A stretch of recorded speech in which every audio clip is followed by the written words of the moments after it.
The sound of his scream is ugly. It's not a clean, sharp sound of pain. It's a wet, tearing sound, like fabric ripping apart under too much strain. It echoes off the concrete walls of the parking garage, a raw, jagged thing that makes my teeth ache. His face, usually so composed, so handsome in that annoyingly symmetrical way, is twisted into a mask of pure, unadulterated fury. Spittle flies from his lips as he points a trembling finger at me, then at the man standing beside me. "You," he chokes out, the word dissolving into another ragged yell. "With him? My own brother? You are supposed to be nothing without me. Nothing." I stand perfectly still. The cold air of the garage feels good against my skin. I watch him, this man I once promised my forever to, and I feel nothing. Not pity, not anger, not even the sweet, sharp tang of victory I thought I'd feel. Just a profound, hollow calm, like a bell that's been struck so hard it can no longer ring. Beside me, Leo doesn't flinch. He just puts a steadying hand on the small of my back, a silent anchor in the storm of my ex-husband's, making. The storm he summoned, but never expected to break over his own head. He thought he was the weather. He's only just realizing he's just a man, standing in the rain, screaming at a tide that has already turned. He wanted someone better. He just never imagined I'd be the one to find them. If you've ever felt that moment, that quiet click when the world shifts and you know nothing will ever be the same, tell me about it in the comments. I read every single one. And if you're new here, please subscribe. It means more than you can possibly know. It didn't start with a scream. It started with a silence, so deep it had its own gravity. Our house was a museum of a happy marriage. The photos on the mantelpiece showed two smiling people, their arms wrapped around each other in various scenic locations. Us in Paris, the Eiffel Tower a glittering sphere behind us. Us in Santorini, the white walls so bright they hurt your eyes. Us on our wedding day, me in a dress that cost more than my first car, him in a tuxedo that made him look like a movie star. We looked perfect. We were a portrait of success, of love, of the life everyone is supposed to want. But a photograph is a lie told in a fraction of a second. It doesn't capture the silence that comes after the shutter clicks. Our silence was a living thing. It sat between us at the dinner table, a third guest with no appetite. It followed us into the bedroom, a cold sheet between our bodies. Mark would come home from work, his briefcase hitting the floor with a heavy thud that was the loudest sound in the house for hours. He'd loosen his tie, pour scotch, and turn on the television, the blue light flickering across his face, a face that had become a stranger's. I'd ask him about his day, and he'd give me one-word answers. Fine, busy, tiring. He wouldn't ask about mine. He never asked about mine. My day was filled with the scent of lavender and chamomile, of melting beeswax and simmering oils. I ran a small, artisanal candle-making business from a workshop I'd built in our converted garage. It was my sanctuary. The gentle art of it, the precise measurements, the slow, patient process of creation, it was the only thing that felt real. Mark called it my hobby. He'd say it with a little smile, a patronizing tilt of his head. "How's the little hobby coming along, honey?" "Still playing with wax." He didn't see the spreadsheets, the late nights packing orders, the thrill I got when a customer left a glowing review. He just saw a distraction, something quaint and unimportant that kept me busy while he did the real work of conquering the world of corporate finance. His world was sharp edges and high stakes. Mine was soft light and gentle scents. He saw that as a weakness, a failing in me. He wanted a wife who was a reflection of his own ambition, a polished accessory for his arm at corporate dinners. I tried. I really did. I bought the dresses, learned the names of the board members, perfected a smile that didn't show the screaming emptiness inside. I'd stand by his side, nodding and laughing at jokes I didn't find funny, my hand in his grip always a little too tight, a silent reminder of possession. His brother, Leo, was the opposite of all that. Where Mark was polished marble, Leo was uncarved wood. He was the family's artistic disappointment. A graphic designer with a portfolio of brilliant, strange work that their father called doodles. Leo would come for Sunday dinners, a duty he clearly dreaded, and he would be the only one who asked about my candles. Not as a hobby, but as a business. How's the supply chain holding up, Clara? Did you find a better source for that sustainable soy wax? He'd listen, really listen, his eyes focused and curious. Mark would roll his eyes from the head of the table, a silent dismissal that was louder than any insult. Don't encourage her, Leo. She'll start thinking she's a CEO. I'd shrink a little with every comment, every dismissive glance. I was living in a beautiful cage, and I had forgotten I even had wings. The silence grew, and the space between us became a canyon. I would lie awake at night, listening to the sound of his breathing, the steady, even rhythm of a man completely at peace, and I would feel a loneliness so profound it felt like drowning. I was the ghost in my own life, a silent spectator to a marriage that was already dead and buried. We were just waiting for someone to have the decency to write the epitaph. I just never imagined the words he'd choose would be so brutal. The day it all shattered was a Tuesday. A gray, unremarkable day that held no hint of the earthquake to come. Mark had been on edge for weeks. A big promotion was on the line, the coveted senior vice president position. He'd been working insane hours, his temper shorter than ever. The house vibrated with his stress. I walked on eggshells, trying to be smaller, quieter, less of a bother. I made his favorite meals. I made sure his shirts were perfectly pressed. I became a master of invisibility, hoping that if I made myself small enough, his stress wouldn't have a target. He came home late that night. The sound of the front door slamming was like a gunshot. I was in the kitchen, wiping down the counters. The scent of the pot roast I'd kept warm for him lingering in the air. He walked in, not even looking at me. His face was pale, his jaw tight. He threw his briefcase onto the kitchen island, the sound making me jump. I didn't get it, he said, his voice flat, dead. Oh, Mark. I'm so sorry. I moved towards him, my hand outstretched to touch his arm. He flinched away from me like I was fire. Don't. Just don't. He went to the liquor cabinet and poured a tumbler full of scotch, drinking half of it in one long swallow. He stood with his back to me, his shoulders rigid. The silence stretched, thick and suffocating. I tried again, my voice soft. Is there anything I can do? He laughed. A harsh, ugly sound with no humor in it. He turned to face me, and his eyes were cold, filled with a contempt that stole the air from my lungs.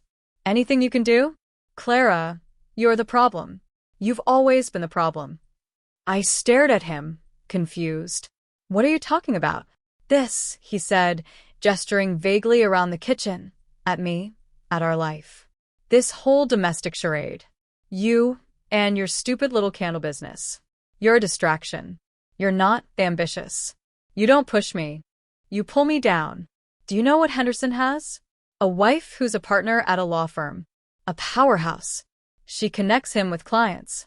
She understands his world. And what do I have? I have someone who smells like vanilla and plays with wax all day. Every word was a physical blow. I felt myself backing away, my hand finding the edge of the counter to steady myself. That's not fair, Mark. I support you. I take care of everything here, so you can focus on your work. Take care of what? He sneered. The cleaning lady comes twice a week, and we order takeout half the time. You're not a support system, Clara. You're a weight. I'm out there fighting a war every day, and I come home to this placid, pointless little world you've built. Tears were welling in my eyes, hot and shameful. My world isn't pointless. It is to me, he said, his voice dropping to a low, venomous hiss. I need a partner, not a hobbyist. I need a shark, and I'm married to a goldfish. He took another long drink of his scotch, his eyes never leaving mine. The cruelty in them was breathtaking. He was enjoying this. He was taking all his professional failure and pouring it over me like acid. You know what, he said, setting the glass down with a sharp click. I'm done. I'm done with this. I'm done with you. My heart stopped. The world tilted on its axis. What are you saying? He gave me a slow, cruel smile. I'm saying I'm done settling. I could find someone better in a week. Someone who actually supports me, who isn't a liability. Someone who understands what it takes to win. He walked out of the kitchen then, leaving me standing there, frozen. The smell of pot roast suddenly made me want to vomit. The words echoed in the silent room. I could find someone better in a week. It wasn't just a threat. It was a promise. A declaration of my worthlessness. In that moment, he didn't just break my heart. He took a sledgehammer to the very foundation of who I was. And as I stood there, shaking in the ruins of our marriage, a tiny, cold part of me knew he was going to try. He was going to prove to me and to himself just how easily I could be replaced. The war he fought at work had just been brought home, and I was the territory he was determined to burn to the ground. For the first few days, I existed in a state of suspended animation. I moved through the house like a ghost, the echo of his words a constant hum in my ears. Someone better. The phrase played on a loop, a cruel mantra that colored everything. Every time I looked in the mirror, I saw the woman who wasn't good enough. My hair wasn't sleek enough, my clothes weren't sharp enough, my ambition wasn't big enough. I was a collection of deficiencies. Mark treated me with a chilling indifference. He slept in the guest room, a silent, damning judgment. We were two strangers sharing a mortgage. A desperate, pathetic hope still flickered inside me. Maybe he didn't mean it. Maybe it was just the anger and disappointment talking. Maybe I could fix it. Maybe I could become the woman he wanted. So I tried. I packed away my comfortable sweaters and jeans and started wearing the power dresses he'd bought me, the ones that felt like costumes. I woke up at 5 every morning to read the Wall Street Journal, trying to arm myself with talking points about the market he might find impressive. I would try to start conversations over breakfast. I saw that tech merger is facing some regulatory hurdles, I'd say, my voice sounding foreign and stilted. Mark would just grunt from behind his tablet, not even looking up. Old news, Clara. I suggested we host a dinner party for his colleagues, for Henderson, the man who got the promotion. I thought if I could perform the role of the perfect corporate wife, if I could dazzle them with my cooking and my charm, he would see my value. He agreed, but with a sigh that made it clear he was indulging a child. I spent a week planning. I curated the perfect menu, bought outrageously expensive wine, and spent an entire day cooking. I wore a black dress that was elegant and understated, my hair swept up in a sophisticated chignon. I was playing a part, and I was determined to get a standing ovation. The night was a disaster. Not in any overt way. The food was good, the wine flowed. But I was invisible. Mark and his colleagues talked about work, a rapid-fire exchange of acronyms and inside jokes that I couldn't follow. When I tried to interject, to steer the conversation to something more inclusive, they would offer a polite, brief smile and then immediately turn back to their world, leaving me on the outside. Mark made no effort to include me. In fact, he seemed to highlight my exclusion. At one point, Henderson's wife, the powerhouse lawyer, was talking about a case she had just won. She was brilliant, articulate, and fierce. I watched Mark watch her, his expression a mixture of admiration and envy. He looked at her, then he glanced at me, and in that fleeting look, I saw it all. The comparison, the judgment, the confirmation of his own words. I was the goldfish in a tank of sharks. I felt my carefully constructed composure begin to crack. I excused myself to the kitchen, my hands trembling as I gripped the edge of the sink, gasping for air. The perfect hostess, hiding from her own party, a failure in her own home. After everyone left, Mark came into the kitchen as I was loading the dishwasher. He didn't thank me for the effort. He didn't say a word about the evening. He just opened the refrigerator, pulled out a bottle of water, and said, "See? That's what I'm talking about. Did you hear Elizabeth tonight? That's a partner. That's a real asset." I just stood there, the clatter of plates the only sound. The tiny flicker of hope inside me sputtered and died, leaving behind a cold, dark ash. It wasn't about me trying harder. It was about me being fundamentally, irrevocably, not enough. The struggle wasn't to fix our marriage. The struggle was to survive his verdict. He started to make good on his promise. Not by leaving, which would have been a mercy, but by searching for my replacement right in front of me. He'd sit on the couch in the evenings, scrolling through dating apps on his phone, the screen angled just enough for me to see the succession of smiling, professional women. He never said a word about it. He didn't have to. It was a form of psychological torture, a deliberate campaign to erode what was left of my self-worth. I'd be reading a book, and the silence would be broken by the soft swoosh of his thumbs swiping right. Each sound was a little death. My work, my sanctuary, began to suffer. I'd sit in my workshop, the familiar sense of my craft surrounding me, but I couldn't focus. My hands would shake as I tried to pour the wax. I'd mix the wrong fragrance oils, ruining expensive batches. Orders started to pile up, and I couldn't summon the energy to fill them. The joy was gone, replaced by a thick, suffocating fog of depression. The business I had built with my own two hands, the one thing that was truly mine, was crumbling because of the shrapnel from my exploding marriage. Phone calls started coming in. Not for me, but for him. He'd take them in the other room, but his voice would carry. It was a different voice than the one he used with me. It was charming, engaged, full of laughter. He was alive for these other women, these potential replacements. For me, he was a ghost. One afternoon, a delivery arrived. A large box from a high-end department store. I assumed it was something for him. Later that evening, as he was getting ready to go out, he left the box open on the bed in the guest room. Inside was a beautiful, expensive-looking scarf. It wasn't my style. It wasn't for me. He was buying gifts for someone else. He was actively courting my replacement while I was still living in his house, still wearing his ring. The cruelty was so profound, so deliberate, that it was almost surreal. I felt like a character in a play, watching my own humiliation unfold from a great distance. It was during this time that Leo started to reappear. It began with a simple text message. "Hey, haven't heard from you in a while. Everything okay?" I stared at the screen for a long time, the simple question feeling like a lifeline. I typed back a non-committal. "Everything's fine, just busy." But he kept texting. Not every day, but once or twice a week. He'd send me a link to an article about a new packaging supplier or a picture of a clever logo he'd seen. He never mentioned Mark. He never pried. He just created this small, safe space in my phone, a little island of normalcy in a sea of chaos. One Saturday, I was in my workshop, staring at a list of overdue orders, feeling the weight of it all pressing down on me, when my phone buzzed. It was Leo. "In your neighborhood. Feel like a coffee?" My treat. I should have said no.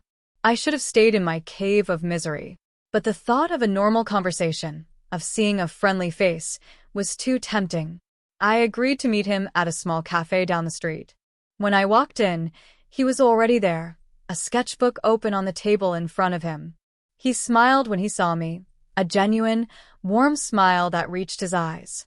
It was such a stark contrast to the cold emptiness in Mark's. "You look tired," he said, his voice gentle. It wasn't an accusation, just an observation. Tears immediately pricked my eyes. I was so used to pretending, to putting on a brave face, that the simple act of being seen was overwhelming. I just nodded, unable to speak. He didn't press. He just pushed a cappuccino across the table towards me and started talking about a ridiculous client he was dealing with, making me laugh despite myself. For an hour, I forgot. I forgot about the dating apps, the other women, the crushing weight of not being good enough. For an hour, I was just Clara, having coffee with a friend.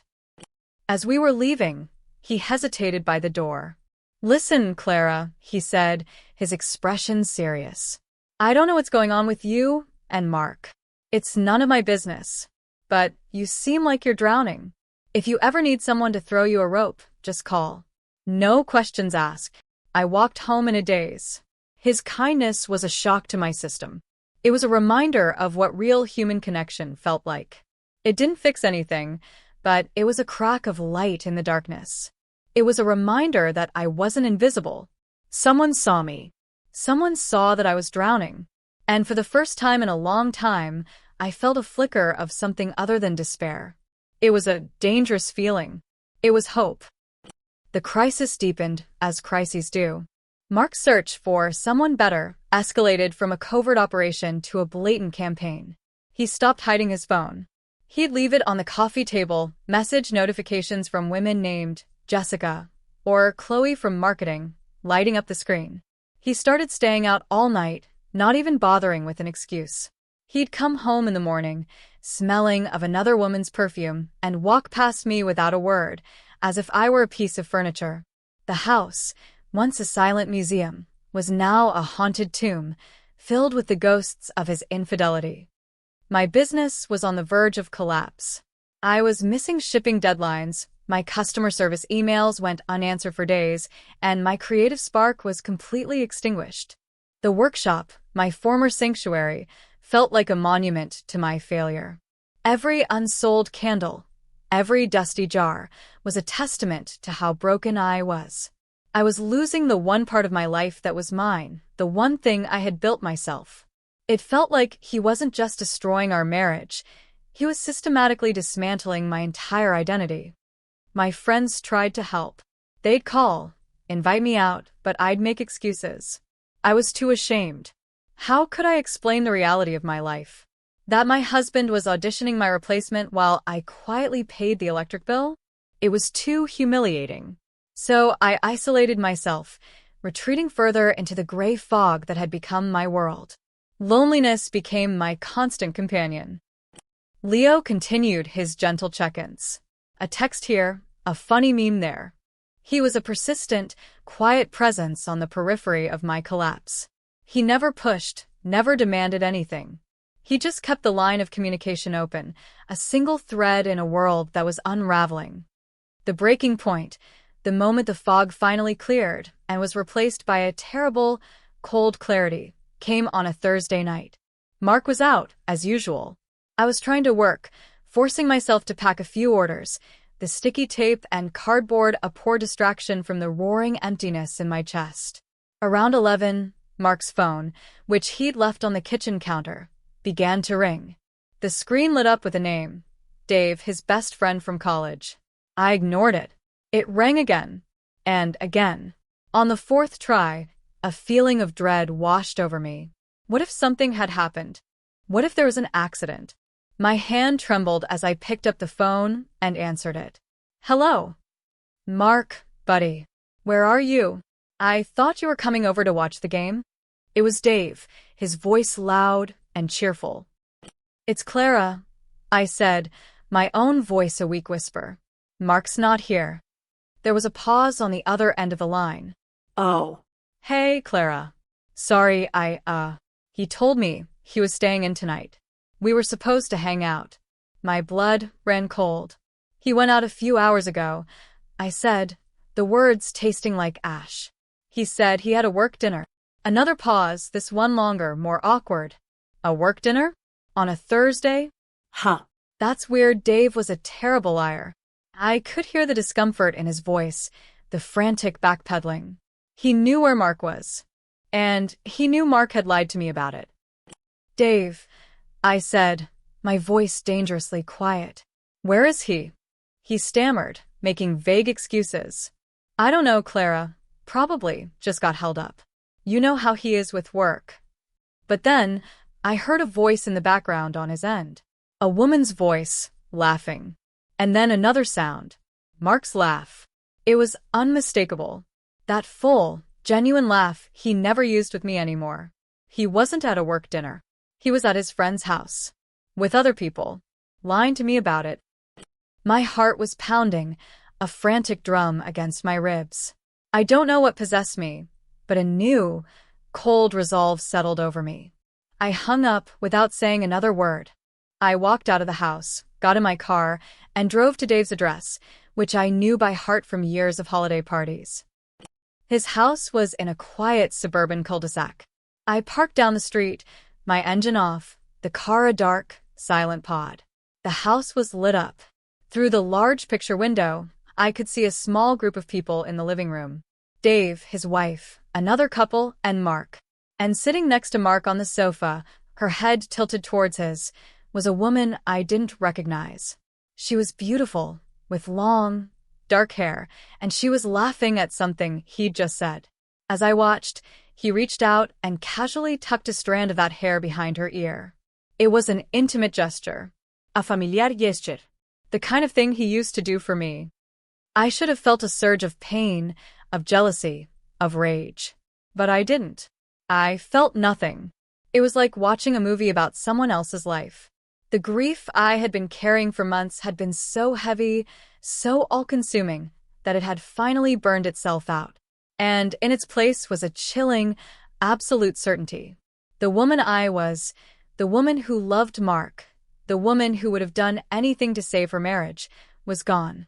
She had died quietly, without a funeral, and this cold, clear-eyed stranger was sitting in her place. I sat in that dark car for a long time, watching the scene play out. I watched him lean in and whisper something in the other woman's ear. I watched her smile and touch his arm. He was not the man I had married. He was a stranger who wore my husband's face. And I was done. I was done trying to be better. I was done fighting for a man who held me in such contempt. I was done being the goldfish. I started the car and drove home. The house was still dark and empty, but it felt different. It was no longer my prison. It was just a building. As I walked through the door, I made a silent vow. He wanted to find someone better? Fine. But he wasn't going to be the one to decide when my story ended. I was. I was going to stop drowning. I was going to learn to breathe underwater. And then I was going to build a new world on my own terms, one he couldn't touch. The war wasn't over. But the strategy had just changed. I was no longer the defender. I was on the attack. The next morning, I woke up before the sun. The rage I had been missing the night before had arrived, but it wasn't a hot, chaotic fire. It was a cold, clean, industrial flame. It was fuel. I made a pot of coffee, the strongest I could manage, and sat down at the kitchen table with a notepad. For the first time in months, my mind was sharp focused. The fog had lifted. I made a list. At the top, in clear, block letters, I wrote, lawyer. I spent the entire day researching the best divorce attorneys in the city. I wasn't looking for a mediator. I was looking for a fighter. I found one, a woman with a reputation for being a shark, and made an appointment for the following week. The act of simply making the call was liberating. It was the first concrete step towards my own life. Next on the list was my business. I walked into my workshop and saw it with new eyes. It wasn't a failure. It was a casualty of a war I hadn't known I was fighting, and I was going to resurrect it. I spent the rest of the day cleaning, organizing, taking inventory. I threw out the ruined batches of wax. I answered every single customer email, apologizing for the delays and offering discounts on future orders. I updated my website. I worked with a furious, single-minded energy I hadn't felt in years. I was taking back my territory, one scented candle at a time. When Mark came home that evening, I was in the kitchen, packing orders, the table covered in boxes and shipping labels. He stopped in the doorway, a flicker of surprise on his face. He was used to coming home to a depressed, listless wife. He wasn't prepared for this whirlwind of productivity. "What's all this?" he asked, a note of suspicion in his voice. "I'm catching up on work," I said, not looking up from the label I was taping to a box. My voice was even calm, emotionless. He watched me for a moment, then shrugged, as if my sudden burst of energy was just another one of my incomprehensible moods. He went about his evening, oblivious to the tectonic shift that had occurred within me. He was so caught up in his own drama, his own search, that he couldn't see the revolution happening right under his nose. A few days later, my phone buzzed. It was Leo. "Saw you have a new collection on your site. The branding looks great. You redesign it." I smiled. It was the first genuine smile in a long time. I texted him back. "Thanks. Just trying to get things back on track." A minute later, he replied, "If you ever need a second pair of eyes on the design stuff, you know where to find me. Pro bono for family." I stared at the message. An idea, bold and terrifying, began to form in my mind. Mark had his powerhouse lawyer wife as an asset. He had a network of powerful people. I had me. But Leo was offering a rope, and I was done with drowning. I typed back, my fingers flying across the screen. Actually, I could use some help. The whole website needs an overhaul. I can pay you, of course. He replied almost immediately. Don't be ridiculous. How about this? You keep me supplied with coffee and those lavender candles I like, and we call it even. When do you want to start? And so it began. Leo started coming over a few nights a week after he finished with his own clients. We'd sit at the kitchen table, our laptops open, Mark's oblivious presence a ghost in the other room, watching TV. It was a strange, clandestine operation. We were building my future in the heart of my dying marriage. Leo was brilliant. He didn't just redesign my website, he helped me rethink my entire brand. He saw the potential in my little business that I had forgotten was there. He listened to my ideas, my dreams for it, and he translated them into beautiful, compelling visuals. He was patient, encouraging, and incredibly talented. For the first time, I felt like I had a partner. A real partner. Our work sessions were more than just about business. We talked. We talked about everything. His frustrations with his family, his passion for art, his dreams of opening his own design studio. I found myself opening up to him in a way I hadn't with anyone in years. I told him about the loneliness, the feeling of being invisible. I didn't tell him the full extent of Mark's cruelty, the dating apps, the other women. I wasn't ready for that. But I told him enough. He never judged. He just listened, his gaze steady and compassionate. One night, we were working late. Mark was out, a common occurrence. We had been staring at a screen for hours, trying to get a color palette right. I was exhausted but exhilarated. I think that's it, I said, leaning back in my chair and stretching. It looks amazing, Leo. I can't thank you enough.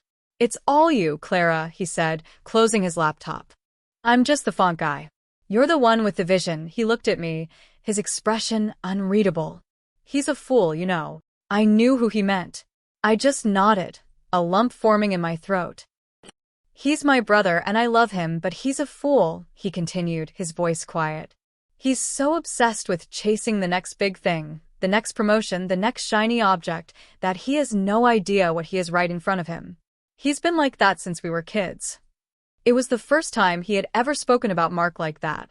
It felt like a crack in the wall of silence that had surrounded my marriage. It wasn't always like this, I whispered, the words tasting like a lie even as I said them. Leo gave me a sad smile. Wasn't it? Or were you just better at not seeing it? His question hung in the air between us. He was right. The signs had always been there. Mark's casual dismissal of my opinions. His need to be the center of every room. His belief that his ambitions were the only ones that mattered. I had just called it confidence, drive, strength. I had painted the red flags white. In those late-night sessions, fueled by coffee and a shared purpose, something new was being built. It wasn't just a website. It was my confidence, my independence, and a friendship that was quickly becoming the most important thing in my life. I was forging my armor, piece by piece, and soon, I would be ready for the battle. The day my lawyer served Mark with the divorce papers was a masterpiece of quiet satisfaction. He was in his home office on a conference call. I watched from the kitchen as the process server, a nondescript man in a cheap suit, rang the doorbell. Mark, annoyed at the interruption, answered the door with a scowl. The man handed him the envelope, said a few words, and left. Mark closed the door slowly, his eyes fixed on the papers in his hand. He tore the envelope open. I watched his face as he read. First, confusion. Then disbelief. And finally, a wave of dark, narcissistic rage. It was the face of a king who had just been informed that his castle was being repossessed, and he hadn't even known it was for sale. He stormed into the kitchen, the papers crushed in his fist. "What the hell is this?" he roared, throwing them onto the island. They scattered across the granite, official documents detailing the end of our life together. I took a slow sip of my tea. "It's a petition for divorce, Mark," I said, my voice as calm and steady as a frozen lake. He stared at me, his chest heaving. "You're divorcing me? You don't get to divorce me. I'm the one who's done here. I'm the one who's leaving." "Really?" I said, raising an eyebrow. "You've had months to leave, Mark. You seemed more interested in conducting tryouts for my replacement from the comfort of your own home. I just decided to speed up the casting process for you. You're welcome." The dry sarcasm in my voice seemed to stun him more than the papers themselves. He was used to my tears, my pleas, my desperate attempts to please him. He wasn't prepared for this cold, defiant stranger.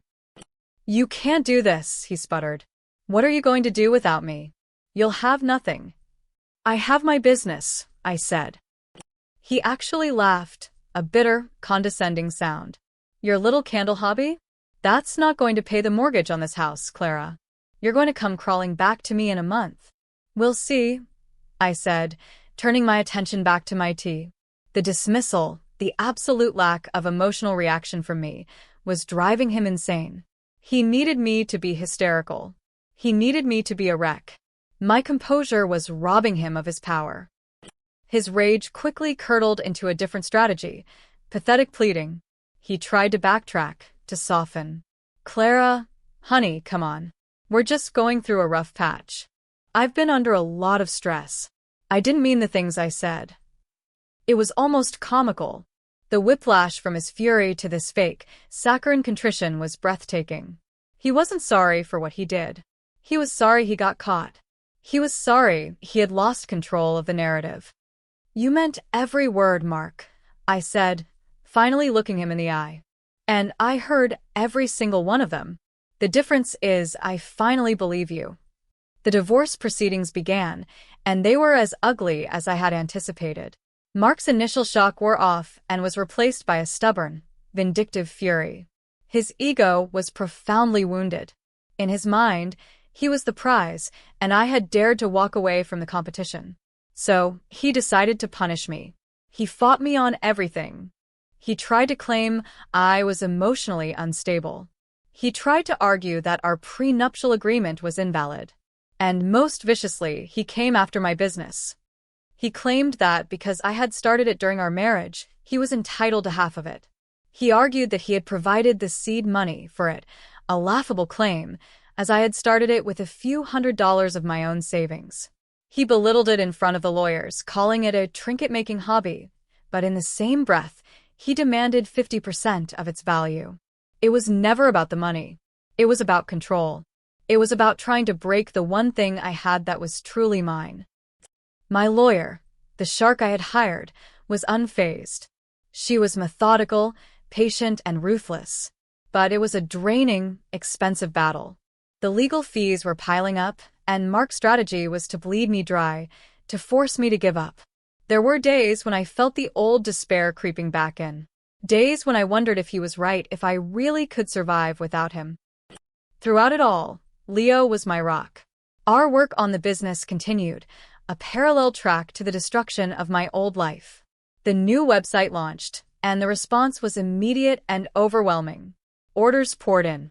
My little hobby was starting to look like a real, profitable enterprise. Leo's belief in me was a constant source of strength.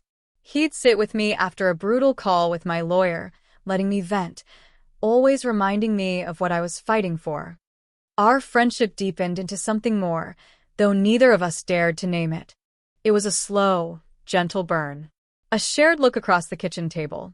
A hand that lingered a second too long when he passed me a coffee mug. A comfortable silence that wasn't empty, but full of unspoken understanding. He was the calm in my storm. He was everything Mark wasn't.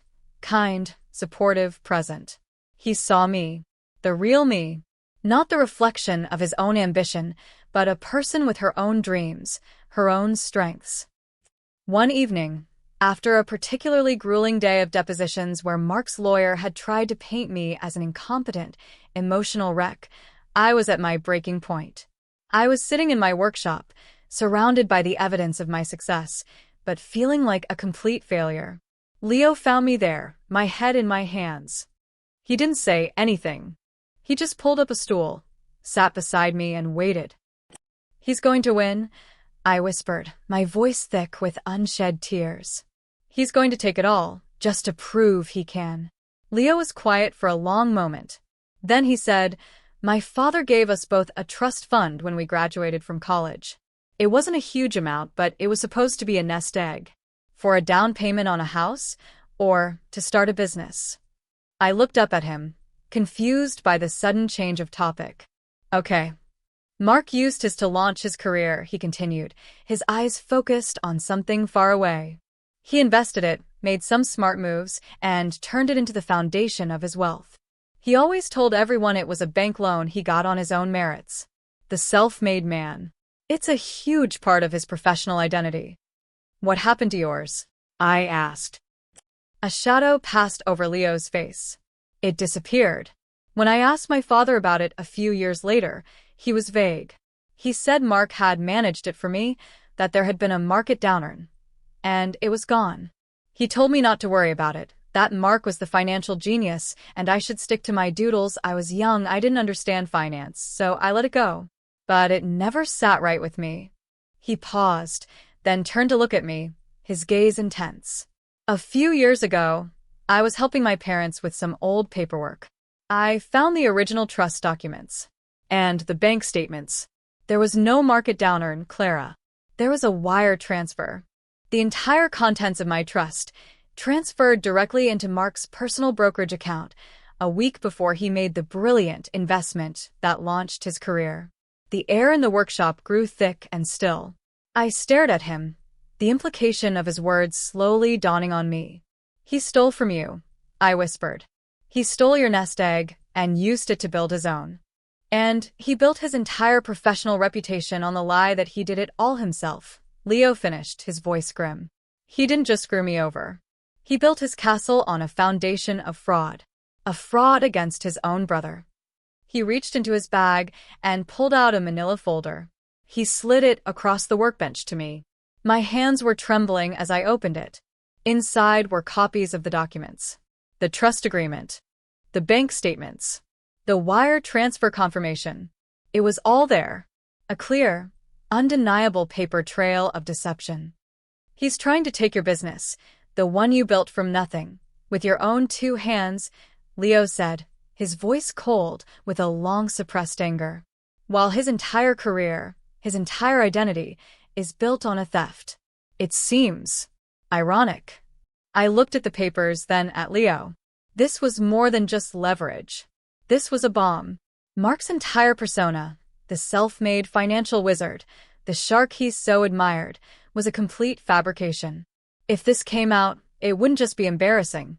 It would destroy his professional credibility. It would ruin him.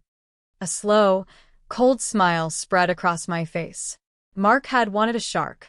He had no idea I was about to become one. And I had just been handed a mouthful of very, very sharp teeth. The day of the final mediation felt like the calm before a hurricane. We sat in a sterile conference room with gray walls and a long, polished mahogany table that reflected our tense faces. Me, my lawyer, and Leo, who had insisted on coming for support. On the other side of the table sat Mark and his lawyer. Mark looked confident, arrogant. He leaned back in his chair, a smug little smile playing on his lips. He thought he had me cornered. He thought he was about to deliver the final, crushing blow. The mediation started as expected. Mark's lawyer laid out their case, demanding 50% of my business, plus alimony, claiming Mark had supported me while I pursued my vanity project. It was a performance of pure fiction, and I listened with a detached calm that seemed to unnerve Mark. He kept looking at me, expecting me to cry, to protest, to show some sign of weakness. I gave him nothing. When it was our turn, my lawyer, Sarah, began. She calmly and methodically dismantled their claims, presenting evidence of my business's profitability before the separation, proving it was a viable enterprise I had built on my own. Mark and his lawyer just scoffed, prepared to argue every point. Then, Sarah paused. She looked across the table, her expression unreadable. "Before we proceed," she said, her voice dropping slightly, "we have one more item to discuss." It pertains to Mr. Harris's overall financial picture and what we might call his foundational assets. Mark leaned forward, a flicker of annoyance on his face. What are you talking about? My finances are straightforward. Sarah didn't look at him. She looked at his lawyer. We have reason to believe that the initial capital for Mr. Harris's first major investment, the one that launched his career, was not acquired through a conventional loan, as he has often claimed. Mark's lawyer looked confused. I don't see the relevance of this. Oh, I think you will, Sarah said smoothly. She reached into her briefcase and pulled out a folder, a copy of the one Leo had given me. She slid it across the mahogany table. It stopped directly in front of Mark. He stared at it, a frown deepening on his forehead. He opened it. I watched his eyes scan the first page. I watched the color drain from his face. He went from tan to gray in a matter of seconds. He flipped to the next page, the bank statement, and his hand began to shake. He looked up, his eyes wide with panic, and stared at me. Then his gaze flicked to Leo, who sat beside me, his expression perfectly neutral. The smug confidence was gone. In its place was raw, primal fear. He understood. In a single, devastating moment, he understood everything. He saw the bomb sitting on the table in front of him. He saw the pin, held delicately between my lawyer's fingers. His lawyer, seeing his client's reaction, reached for the folder. Mark slapped his hand down on it, covering the papers. This is irrelevant, he choked out, his voice a hoarse whisper. This is a private family matter. It becomes very relevant when you're attempting to claim a stake in a business built on honest work, while your own success is built on a lie, Sarah said, her voice like ice. A lie that, if it were to become public, could cause significant damage to your professional reputation. Investors tend to be wary of financial geniuses who started their careers by defrauding their own family. The room was silent. The only sound was the frantic, ragged rhythm of Mark's breathing. He was trapped. Utterly and completely trapped. The smug alpha male was gone, replaced by a cornered animal. He looked from me to Leo and back again, his eyes pleading. He was searching for an escape route, but there was none. We had him. What do you want? He finally whispered, the words addressed to me. Sarah answered for me. We want what's fair, she said, her voice crisp and businesslike. You will drop all claims to Mrs. Harris's business, now and forever. You will waive any right to alimony. You will agree to a clean and immediate division of marital assets as outlined in our initial proposal. And you will do it today. In return, she paused, letting the weight of her words settle in. This folder and its contents remain a private family matter. It wasn't blackmail. It was leverage. It was justice served cold. Mark stared at the folder, then at his lawyer, who was looking at him with a new, calculating expression. His lawyer understood the game now, too. He saw a client whose reputation was about to be incinerated. He gave Mark a subtle, almost imperceptible nod. Surrender. Mark slumped in his chair, all the fight gone out of him. He looked old and small and pathetic. Fine, he croaked. Fine. Draw up the papers. We walked out of that conference room an hour later, the agreement signed. I was free. I had my business, my future, my life back. As we stepped into the elevator, Leo reached out and took my hand. His hand was warm and strong. I leaned my head against his shoulder, a wave of exhaustion and relief washing over me. We didn't say a word. We didn't have to. We had won. Not just the legal battle, but the war he had declared on me all those months ago. He had set out to prove I was nothing without him. Instead, I had proven that he was the one built on a foundation of lies. We were almost to our car in the parking garage when we heard his footsteps behind us, fast and angry. We turned. It was Mark, his face a mess of fury and disbelief. This is when he started screaming. This is when the last of his composure shattered, and the ugly, entitled core of him was laid bare for all to see. You, he yelled, his voice cracking, echoing in the concrete cavern. With him? My own brother? You were supposed to be nothing without me. Nothing. He took a step towards me, his finger jabbing the air. You planned this. Both of you. You seduced him, turned him against me. I stood my ground. The fear I had lived with for so long was gone. I just looked at him, at this broken, raging man, and felt a profound sense of distance. He was a chapter in a book I had already finished reading. Before I could say a word, Leo stepped slightly in front of me, a protective, immovable shield. His voice, when he spoke, was low and steady, cutting through Mark's hysteria. She didn't seduce me, Mark, Leo said. And she didn't turn me against you. You did that all by yourself a long time ago. Mark's rage faltered, confused by Leo's calm. What are you talking about? I'm your brother. And I'm yours, Leo replied, his voice laced with a sorrow that was years in the making. Did you ever think about that? When you took my money? When you built your life on top of mine and told me I was the failure? Did you ever, for 1 second, think of me as your brother then?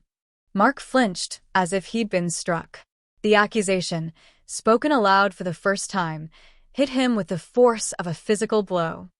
She was never nothing, Mark, Leo continued, his eyes locked on his brother's. She built a business from scratch. She built the life. She was a powerhouse hiding in plain sight. You just couldn't see it because you were too busy looking for a mirror. Someone to reflect your own ego back at you.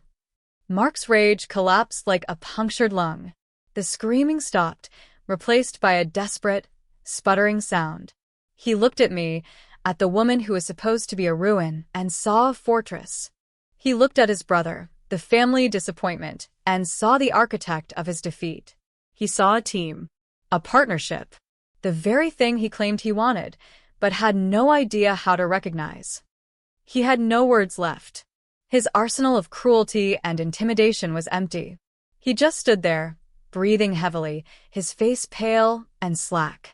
Defeated. He had set out to find someone better, and in the end, we both had. The difference was my discovery was real. His was just a fantasy that had cost him everything. He gave one last, broken look at the two of us, then turned and walked away, his footsteps echoing in the silence, the sound of a man retreating from a battle he had started, but had no idea how to win. Months have passed since that day in the parking garage. The divorce is final. The name on my company's legal documents is my own. The house, once a museum of a dead marriage, has been sold. I live in a small apartment downtown, with big windows that let in the morning light.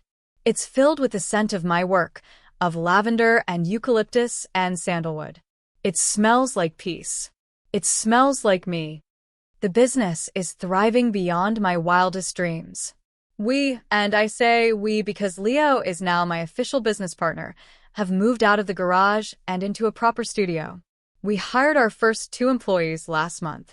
Some days, I stand in the middle of the bustling workshop, the air thick with the scent of melted wax and possibility, and I can hardly believe it's real.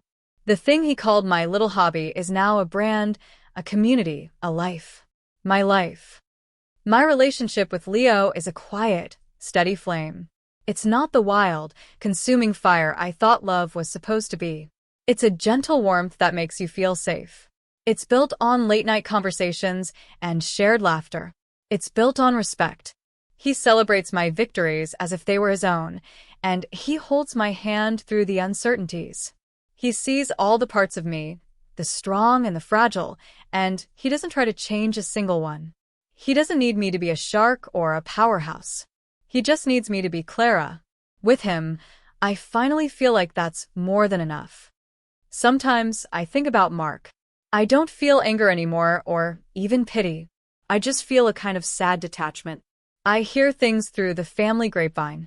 His career took a hit after the divorce. The official story was a messy split, but rumors have a way of seeping through the cracks. The woman from Dave's party, Chloe from marketing, didn't last. None of them did. He's still searching for someone better, a perfect, polished reflection of the man he pretends to be. I think, in the end, he'll be searching for the rest of his life. You can't find a true partner when you don't have a true self. I learned something from all the pain. I learned that my worth is not determined by someone else's inability to see it. I learned that the end of one story is often the necessary, brutal beginning of a much better one. He meant to break me.